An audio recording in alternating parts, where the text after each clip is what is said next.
Hi, this is Kathleen. Listen, I'm a certified lymphedema therapist, board certified massage therapist in San Diego, California.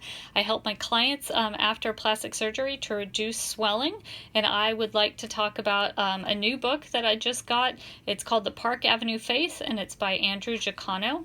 And the things that I really want to show you in this book are all in the table of contents. So as you can see, he goes through all the different types of plastic surgery on the face that are available to clients today. I really like the detail he goes into. Like you can see here in chapter 1, there's a West Coast style and an East Coast style for facial plastic surgery. It would be great to know the difference, because then you can figure out exactly what you want and find the surgeon that can give you what you want. And then further the detail in the facelifts, he talks about facelifts for the Asian face, facelifts for the African American face. It's just this level of detail that I really appreciate in the book.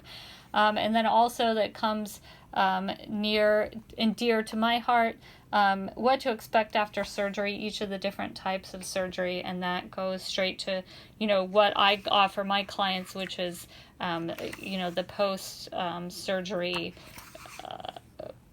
treatments here at my studio in Pacific Beach in San Diego. So again, I really love this book, highly recommend it. And again, it's called The Park Avenue Face. It just came out. I got it off of Amazon. It's by this extremely well-regarded board-certified plastic surgeon, Andrew Jacono. Thanks, and have a great day.